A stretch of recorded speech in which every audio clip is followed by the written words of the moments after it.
Shalom saudaraku, salam damai dari saya. Berjumpa dengan saya kali ini. Saya akan memulai untuk membagikan renungan-renungan singkat bagi kita semua. Semoga saudara diberkati, kuat di dalam iman, bahkan semakin senang dan tekun untuk merenungkan firman Tuhan. Saya berharap kehidupan saudara semakin diberkati oleh Tuhan ketika menjalin hubungan dengan Tuhan, senang merenungkan firman-Nya, dan perjalanan kehidupan kita senantiasa dibuat berhasil oleh Tuhan. Saya membagikan firman Tuhan kepada kita tentang hidup bersyukur. Di dalam kitab Kolose pasalnya yang ketiga, ayatnya yang ke-15, firman Tuhan berkata, "Hendaklah damai sejahtera Kristus memerintah dalam hatimu, karena untuk itulah kamu telah dipanggil menjadi satu tubuh, dan bersyukurlah." Saudara, apa yang membuat saya dan saudara mengucap syukur di hadapan Tuhan? Apakah karena cuaca baik hari ini atau cuaca panas? Apakah karena kita hidup serba berkecukupan saat ini, atau karena Tuhan menjawab setiap seru doa kita? Saudara, firman Tuhan ini berkata bahwa hendaklah damai sejahtera Kristus memerintah di dalam hati kita, dan bersyukurlah.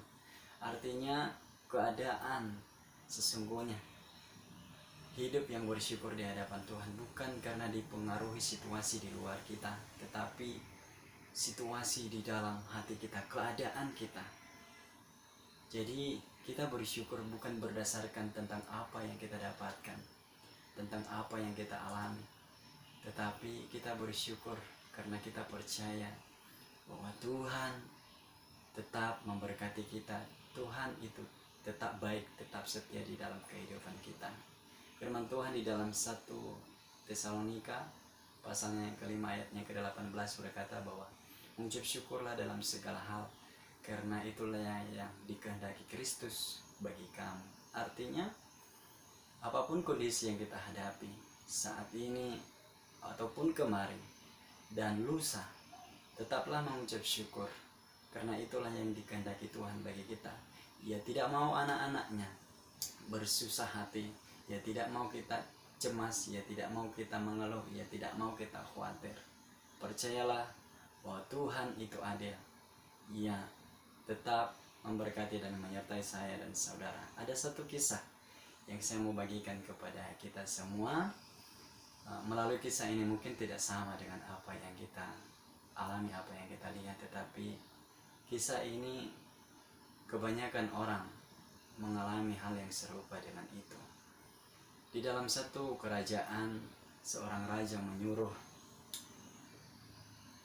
anaknya, pangeran, untuk pergi berburu ke dalam hutan. Ketika mereka masuk ke dalam hutan dengan seorang patih menyertainya, mereka menunggangi seekor kuda. Tiba-tiba di tengah perjalanan, mereka mengalami kecelakaan yang menyebabkan kaki kuda itu sampai patah. Dari rumah memang mereka membawa bekal, tetapi ketika mereka mengalami kecelakaan itu, segalanya mereka kehilangan. Dan si patih ini bukan bersyukur, bukan bersuka cita, tetapi yang mulai marah kepada sang patih dan menyalahkan bahwa yang membuat masalah itu adalah seorang patih tersebut. Ketika sang patih takut terhadap pangeran, ia pergi mencari buah kelapa, dan alhasil ia mendapatkannya dan memberikannya kepada sang pangeran tersebut.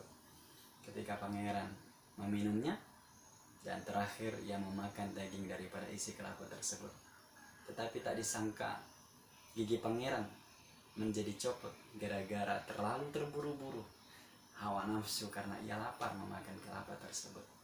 Lalu si patih menasihatinya bahwa sabarlah pangeran, bahwa Tuhan akan membuat segala sesuatunya indah pada waktunya.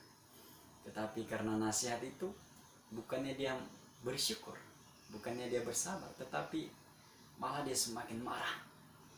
Lalu ia mengambil patih tersebut dan dia membuang ke sumur yang kering.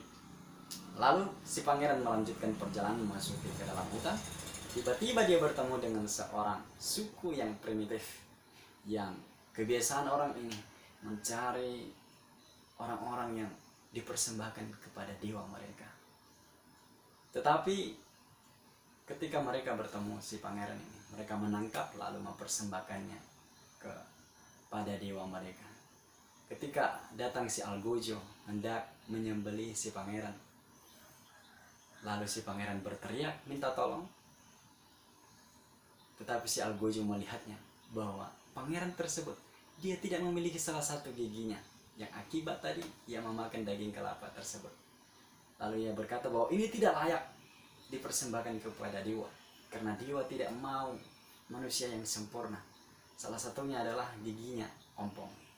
Alhasil pangeran diberi kesempatan kedua untuk hidup oleh Tuhan, sehingga ia dibebaskan dan tidak jadi dipersembahkan kepada dewa suku primitif tersebut.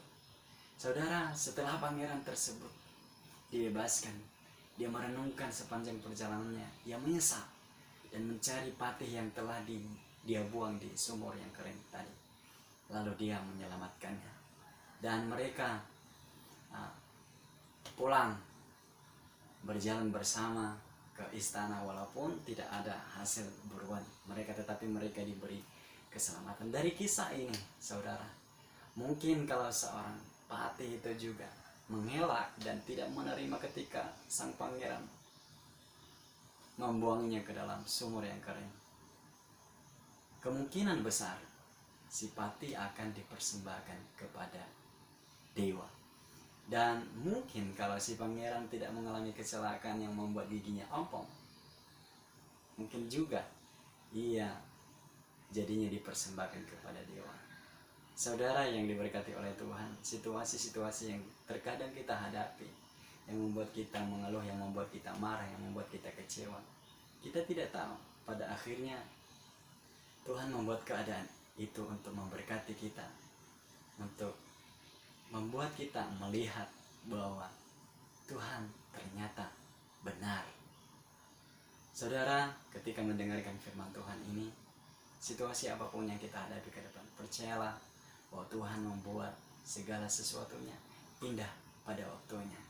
Keluhan, kemarahan tidak mengurangi apapun keadaan kita, tetapi hati yang bersyukur akan membuat kita mengalami mujizat Tuhan, akan membuat kita mengalami berkat Tuhan. Orang yang mengeluh menolak akan berkat Tuhan. Orang yang mengeluh menolak akan ketetapan Tuhan, menolak rencana Tuhan di dalam kehidupannya. Kiranya melalui renungan singkat ini Tuhan memberkati saya dan saudara. Salam buat kita, salam damai dari saya. Tuhan Yesus memberkati.